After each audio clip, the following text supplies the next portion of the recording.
The blood-red sun dipped below the horizon as Rosalie Evans stumbled through the tall grass, her torn dress snagging on the brambles that lined the unmarked trail. Every shadow made her flinch, every sound had her glancing over her shoulder, expecting to see Thaddeus's enraged face emerging from the darkness. It was 1878 in the unforgiving territory of Wyoming, where the law was often whatever a man with power decided it was. For 3 years, Rosalie had endured Thaddeus Blackwell's escalating cruelty at the small homestead 10 miles outside of Whispering Pines. She'd come west as his housekeeper, desperate for work after her parents died, only to find herself trapped in a prison of his making. Tonight she'd finally found the courage to flee when Thaddeus had passed out drunk on the kitchen floor. The bruises on her arms were still fresh, her lips still swollen from his latest outburst. She'd taken nothing but the clothes on her back and what little money she'd managed to hide away, $3.27. The lights of town twinkled in the distance, both a beacon of hope and a warning. Thaddeus had friends there.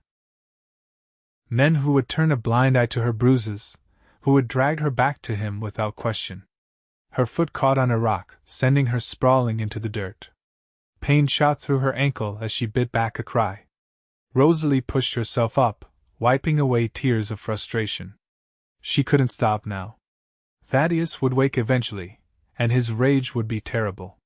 The distant thunder of hoofbeats froze her in place. A rider was approaching fast along the main trail. Rosalie ducked behind a cluster of sagebrush, holding her breath as the horse and rider slowed to a walk, passing just 20 feet from her hiding place. In the fading light, she could make out a tall man astride a magnificent chestnut horse. He wore a wide-brimmed hat pulled low, and even in the dimming light she could see the glint of a star pinned to his vest. The new deputy, the one people had been talking about in hushed tones when she'd gone to town for supplies last week. As the rider continued past, Rosalie's weight shifted, snapping a dry twig beneath her foot.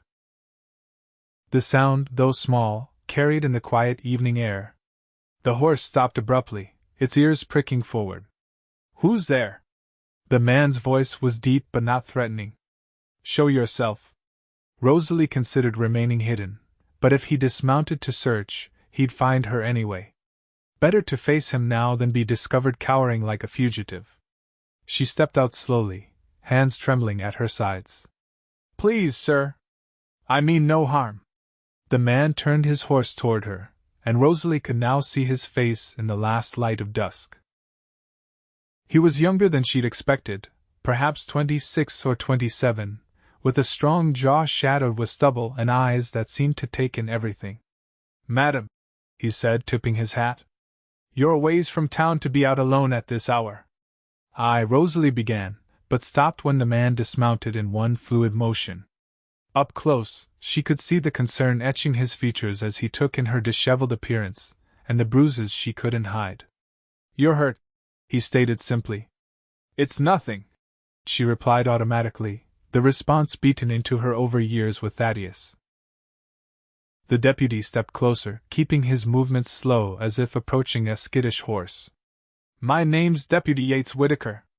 Most folks just call me Whit." He gestured to her face. "That doesn't look like nothing to me." Rosalie's hand instinctively rose to her split lip. "I fell," she lied, the words hollow even to her own ears. Whit's expression darkened, but not with anger directed at her. "Must have been quite a fall to leave finger marks on your arms, madam." She quickly pulled her shawl tighter around her shoulders, but it was too late. Deputy Whitaker had seen the truth. "Where are you headed?" he asked, his tone gentler now. "Anywhere," Rosalie whispered, the single word carrying the weight of her desperation. "You're running from someone." It wasn't a question, but she nodded anyway. The tears she'd been fighting all evening threatened to spill over. "He'll kill me if he finds me," she admitted. "Or worse." Whit's jaw tightened. "Who?" "Thaddeus Blackwell. I work for him. At his homestead." The word, work, tasted bitter on her tongue, given that she'd never seen a penny of the wages he'd promised when he brought her west. Recognition flashed in Whit's eyes. "Blackwell," he repeated, the name like a curse on his lips. I've heard stories. They're probably all true, Rosalie said, unconsciously rubbing her wrist where old scars from rope burns remained visible. Come on, Whit said, extending a hand toward her. I'll take you somewhere safe. Rosalie stepped back, fear spiking through her. I can't go back to town. He has friends there, the sheriff, the banker, men who owe him favors. They'll tell him where I am. I'm not taking you to town, Whit assured her. There's a place about 3 miles east of here. A widow woman who doesn't ask questions and doesn't answer them either. Hope flickered in Rosalie's chest for the first time since she'd fled the homestead. You'd help me? Why? Whit's eyes held hers steadily. Because no one helped my mother when she needed it. The simple honesty in his words convinced her where elaborate promises might have failed. Rosalie nodded and took a tentative step forward. I'm Rosalie, she said. Rosalie Evans. Miss Evans, he acknowledged with a small nod. Can you ride? Yes, she answered. Her ankle throbbed, but she wouldn't mention it. The pain was nothing compared to the fear of being caught. Whit helped her mount his chestnut gelding, then swung up behind her. Rosalie stiffened at the proximity, unaccustomed to being this close to a man who didn't mean her harm. I won't hurt you, he said quietly, seeming to sense her tension. Just hold on to the saddle horn. I've got you. As they rode through the deepening twilight, Rosalie found herself relaxing incrementally against his steady presence. The rhythmic hoofbeats and the warmth of the horse beneath her were almost hypnotic after her panicked flight across the prairie.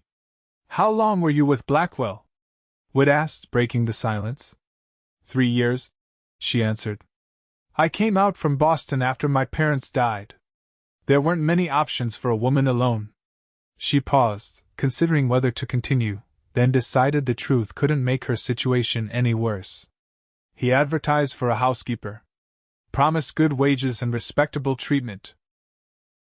Whit's arm tightened almost imperceptibly around her waist as he guided the horse around a rocky outcropping. And when did the beating start? 2 weeks after I arrived, Rosalie admitted. Too late by then. No money to leave, nowhere to go. Why tonight? What changed? Rosalie shuddered. He's been getting worse. Last night he said he was tired of me not being grateful enough. That he'd break me like one of his wild horses. Her voice cracked. When he passed out drunk tonight, I knew it might be my only chance. Whit didn't respond immediately, but she could feel the tension radiating from him. When he finally spoke, his voice was controlled but edged with steel. He won't find you, he promised. And if he does, he'll have to go through me first. The conviction in his tone wrapped around her like a shield, and for the first time in 3 years, Rosalie allowed herself to believe that there might be a way forward, a life beyond fear. They approached a small, well-kept cabin nestled against a stand of cottonwood trees. Light glowed from the windows, and smoke curled from the stone chimney. As they drew closer, a woman emerged from the door, a shotgun held casually but competently in her weathered hands. Evening, Martha, Whit called out. I brought a friend who needs a place to stay. The woman Martha lowered her shotgun slightly but kept a wary eye on them. That you, Deputy Whitaker? Bit late for social calls. It's me, he confirmed, dismounting before helping Rosalie down. Her ankle nearly buckled when she put weight on it, and Whit caught her elbow, steadying her. This is Miss Evans. She's in some trouble. Martha's shrewd eyes took in Rosalie's battered appearance, lingering on her split lip and the bruises visible on her arms. Without a word, she stepped back and gestured them inside. Trouble has a name? Martha asked once they were seated at her kitchen table, a cup of strong coffee warming Rosalie's hands. Thaddeus Blackwell, Whit answered before Rosalie could speak. Martha's expression hardened. That explains plenty. She turned to Rosalie. You're welcome here as long as you need, child. I don't tolerate men like him.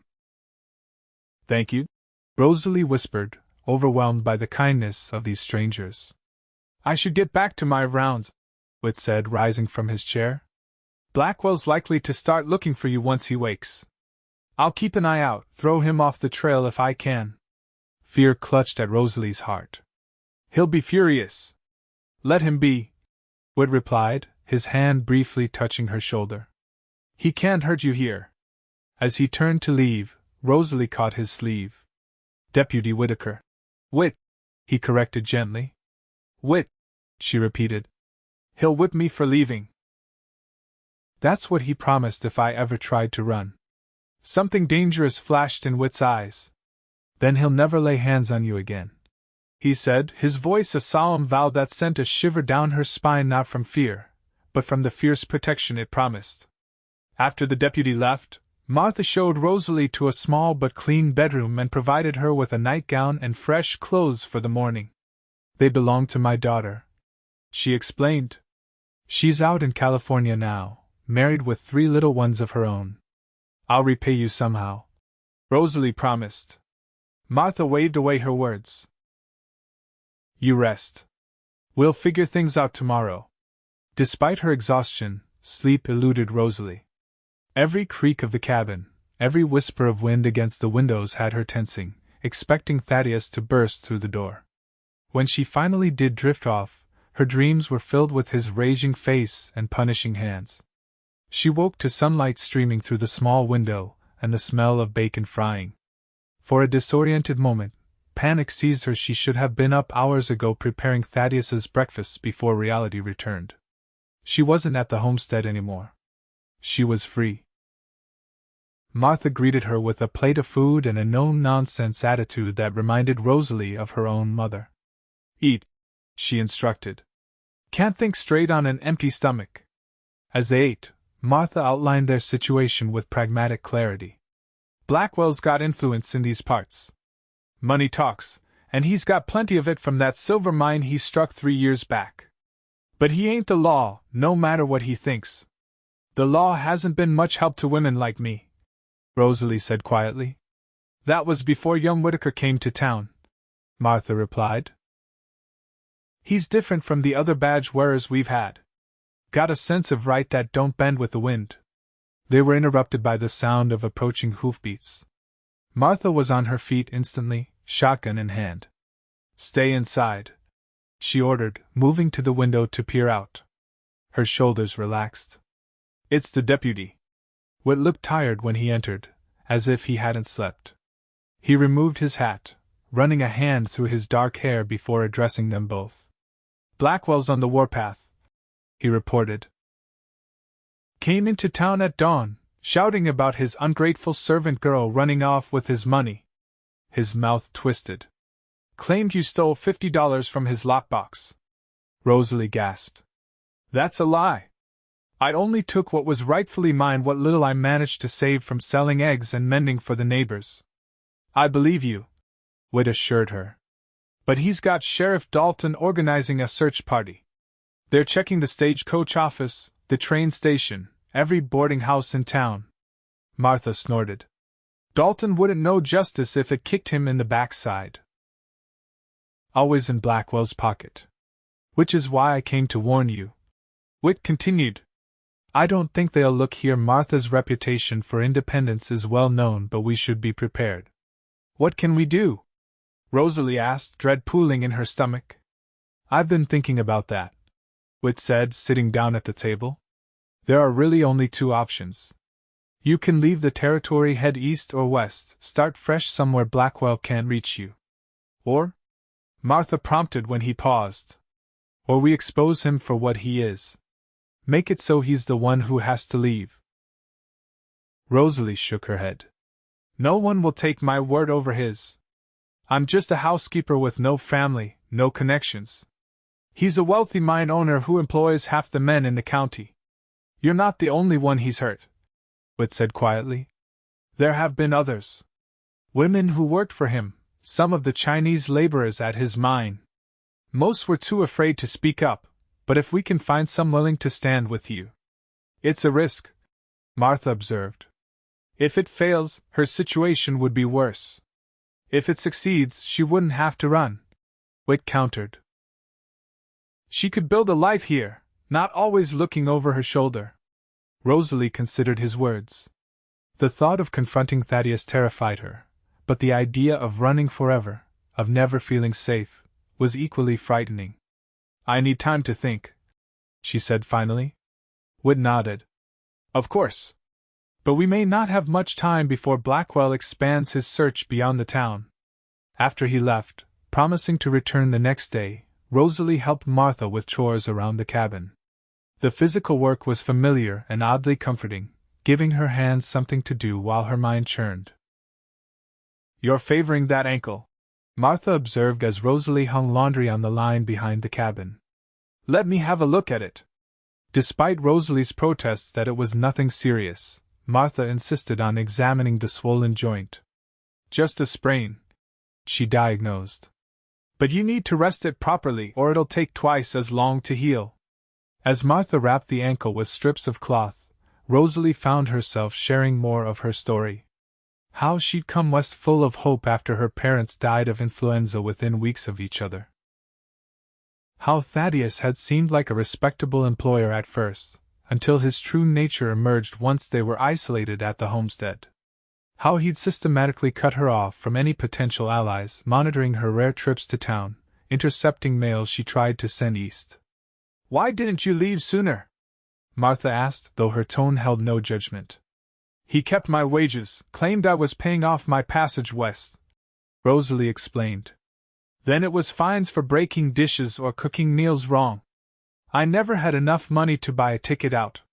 And he threatened to hunt me down if I ran. She shuddered. Said no one would believe a woman of questionable virtue over a respected businessman. Martha's face hardened. Men like that deserve a special place in hell. That night, Rosalie made her decision. She wouldn't run. Not this time. Whatever came next, she would face it with the unexpected allies she'd found. The following morning brought Whit back to the cabin, along with a Native American woman he introduced as Hannah Two Feathers, the local midwife and healer. Hannah has agreed to help document your injuries, Whit explained. Her testimony carries weight with many in the community. Hannah's examination was gentle but thorough, her dark eyes saddened by each mark she catalogued. These rope scars are old, she noted, turning Rosalie's wrists in her capable hands. And these burns on your back? Punishment for overcooking his steak, Rosalie whispered, the memory still vivid enough to make her flinch. By the end of the examination, Hannah's normally serene face was set in lines of determination. I have treated 3 other women who worked for Blackwell. One lost a baby from his kicks. I will speak for all of them. Over the next week, Whit brought others to Martha's cabin, 2 former mine workers who had been beaten when they questioned dangerous conditions, a previous housekeeper who had fled in the night 2 years earlier, and most surprisingly, the widow of Blackwell's former business partner, who believed her husband's accidental death had been anything but. Each story built upon the others, creating a damning picture of a man who had terrorized the vulnerable while maintaining a veneer of respectability. But gathering testimonies was only the first step. They needed someone with authority to act on them. The circuit judge arrives next Tuesday, Whit informed them during one of his daily visits. Judge Holbrook is known for his fairness. If we present our evidence to him, he might issue warrants for Blackwell's arrest. Might isn't good enough, Martha argued. Blackwell could still wriggle free with the right bribes or threats. We need more, Rosalie agreed. Something irrefutable. The answer came unexpectedly, in the form of a young man barely out of his teens who arrived at Martha's cabin looking for Whit. He introduced himself as Jamie, one of Blackwell's ranch hands. I heard talk in town, he explained nervously. About Miss Evans and others coming forward about the boss. There's something you should know. Jamie revealed that Blackwell kept a ledger detailing his disciplinary actions against workers and servants. He's proud of it, the young man said with disgust. Reads entries aloud sometimes when he's drinking with his friends. Treats it like it's some kind of joke. Whit's expression darkened. Where does he keep this ledger? In his desk. Locked drawer. Jamie hesitated. I can get it for you. He trusts me to clean his office. Rosalie shook her head. It's too dangerous. If he catches you, I've been wanting to quit for months. Jamie interrupted. The way he treats people. It ain't right. But I got a ma and sisters to feed. He squared his shoulders. This is my chance to do something that matters. 2 days later, Jamie returned with a leather-bound book tucked inside his jacket. The contents were even more damning than they'd hoped. Detailed accounts of beatings, whippings, and other abuses spanning years, all written in Blackwell's own hand with a chilling detachment, as if recording business transactions rather than acts of cruelty. This is it, Whit said, carefully turning the pages. This is what we needed. His own words condemning him. The plan they formulated was simple but risky. Instead of waiting for the circuit judge, they would confront Blackwell publicly, at the town meeting scheduled for Sunday after church services. With the entire community present, including several neighboring ranchers who had no particular loyalty to Blackwell, they would present their evidence and demand justice. The night before the confrontation, Rosalie could barely sleep. Her mind raced with all the ways their plan could go wrong. What if no one believed them, even with the ledger? What if Blackwell's influence was too strong? Dawn found her sitting on Martha's porch, watching the sunrise paint the eastern sky in shades of gold and pink. The beauty of it caught in her throat, a reminder of all the mornings she'd missed during her captivity, too busy tending to Thaddeus's demands to notice the world around her. Whit arrived early, dressed in his best clothes, his badge gleaming on his chest. His eyes softened when he saw Rosalie. You don't have to do this, he told her. We have the ledger and the other witnesses. You could still leave on the morning stage. Rosalie shook her head. I'm tired of running. Tired of being afraid. She met his gaze steadily. I want to see his face when he realizes he doesn't own me anymore.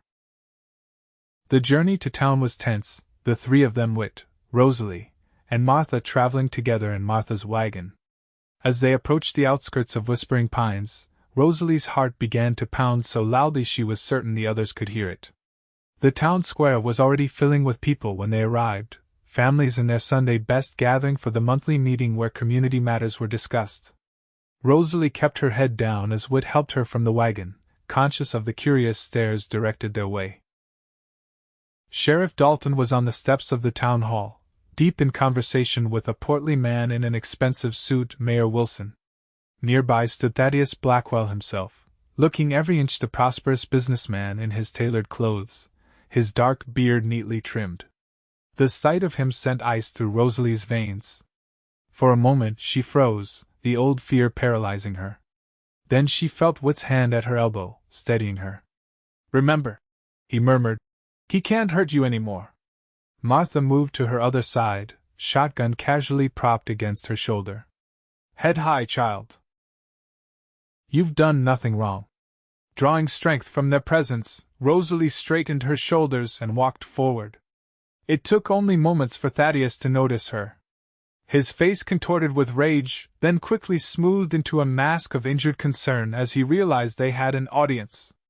Rosalie, he called, striding toward them. Thank God you're safe. I've been so worried. Stay back, Blackwell, Whit ordered, stepping between them. Thaddeus's eyes narrowed. Deputy Whitaker. I should have known you'd be involved in this misunderstanding. This woman is my employee who ran away after stealing from me. I'll be pressing charges. The only one facing charges today will be you. Whit replied evenly, his hand resting meaningfully on his holstered pistol. By now, a crowd had gathered, drawn by the confrontation. Rosalie spotted Hannah Two Feathers among them, along with Jamie and the other witnesses they'd gathered. What's going on here? Sheriff Dalton demanded, pushing through the crowd. Whitaker, explain yourself. I'm doing your job, Sheriff, Whit replied coolly. Bringing a criminal to justice. Dalton's face flushed. Now see here. No, you see here, Martha interrupted, stepping forward. She pointed at Blackwell with her free hand. This man has been abusing workers and servants for years. Beatings, whippings, worse. We have witnesses ready to testify. Whispers rippled through the crowd. Thaddeus's confident expression faltered briefly before he recovered. Preposterous, he scoffed. These are disgruntled former employees looking for revenge. Or money. He turned to address the crowd directly. You all know me. I've brought prosperity to this town. Would I risk everything on such behavior? Yes, Rosalie said, finding her voice at last. You would. You have. She pushed up her sleeves, revealing the fading bruises and old scars on her arms. This is what 3 years under Thaddeus Blackwell's employment looks like. More witnesses stepped forward, Hannah presenting her medical evidence, the Chinese laborers describing dangerous conditions at the mine and beatings for those who complained, the previous housekeeper showing her own scars. Thaddeus's face grew progressively darker as each person spoke. Lies, he snarled. All of it. Where's your proof? That was when Whit produced the ledger. Your own words, Blackwell. Your own records of what you did to these people. As Whit began reading entries aloud, the crowd's mood shifted palpably. Expressions of disbelief turned to horror, then anger, not at Rosalie and the other accusers, but at the man who had inflicted such suffering while living among them as a respected citizen. This is fabricated! Thaddeus shouted, lunging for the book. You've planted this to frame me! In one fluid motion, Whit sidestepped the attack and pinned Thaddeus's arm behind his back. Thaddeus Blackwell, you're under arrest for assault, battery, false imprisonment, and if I have anything to say about it, attempted murder. You can't do this! Thaddeus struggled against Whit's grip. Dalton! Stop him! All eyes turned to the sheriff, who suddenly looked very uncomfortable under the collective gaze of his townspeople. Mayor Wilson stepped forward, his expression grave. Sheriff, I believe Deputy Whitaker is acting within his authority. Take Mr. Blackwell into custody until Judge Holbrook arrives. Dalton hesitated, his loyalty to Blackwell warring with the clear shift in public opinion. Finally, he nodded stiffly. I'll lock him up. As Thaddeus was led away, still shouting threats and denials, Rosalie felt a curious lightness spreading through her body. The fear that had been her constant companion for 3 years was receding, replaced by something unfamiliar: hope. The weeks that followed were challenging but healing. Judge Holbrook, true to his reputation for fairness, heard all testimony and reviewed the evidence carefully. Thaddeus was bound over for trial in the territorial capital, charged with multiple counts of assault and battery. Many in town were shocked by the revelations, some expressing guilt that they hadn't seen what was happening or had dismissed rumors as exaggeration. Others stepped forward with additional accounts of Blackwell's cruelty or dishonest business practices. For Rosalie, each day without Thaddeus's looming presence was a gift. She continued to stay with Martha, helping around the cabin and slowly learning to trust again. The nightmares came less frequently, though they didn't disappear entirely. And then there was Whit. He visited often, initially to update them on legal proceedings, but increasingly just to spend time with Rosalie. They would sit on Martha's porch in the evenings, talking about everything and nothing: his childhood in Missouri, her dreams of becoming a teacher before circumstances forced her into service, their shared love of reading. 6 months after that fateful confrontation in the town square, news arrived that Thaddeus Blackwell had been sentenced to 15 years in territorial prison. The same letter informed them that his assets would be liquidated to pay restitution to his victims. That evening, as summer twilight painted the sky in lavender and gold, Whit found Rosalie by the creek that ran behind Martha's property. She was seated on a fallen log, trailing her fingers through the cool water. "Penny for your thoughts," he said, settling beside her. Rosalie smiled. "I was thinking that for the first time in years, I can plan for a future. A real one, not just surviving until tomorrow." "And what does that future look like?" Whit asked, his voice carefully casual. "I'm not entirely sure yet," she admitted. "The town council has offered me the position at the schoolhouse. Teaching children feels right somehow." "You'd be wonderful at it," Whit agreed. "Those kids would be lucky to have you." A comfortable silence fell between them, broken only by the gentle burble of the creek and the distant call of a whippoorwill. "Rosalie," Whit began hesitantly, "I've been meaning to ask you something." She turned to look at him, noting the unusual nervousness in his expression. "Yes?" "These past months, getting to know you." He paused, seemingly gathering his courage. "I've never met anyone like you. Your strength, your kindness despite everything you've been through. It's remarkable." Rosalie felt her cheeks warm. "I'm not remarkable, Whit. I just survived." "No," he insisted, taking her hand. "It's more than that. You didn't just survive, you helped others find their voice. You faced your fears instead of running from them." His thumb traced gentle circles on her palm. "I admire you more than I can say." Something in his tone made her heart beat faster. "Whit, I'm not good with fancy words," he continued. "But I know what I feel. I care for you, Rosalie. Deeply. And if you might feel the same way, even a little." He trailed off, uncertainty in his eyes. Rosalie looked at their joined hands, then back at his face, this man who had risked everything to help her when she needed it most, who had never once made her feel weak or broken, who looked at her scars and saw only courage.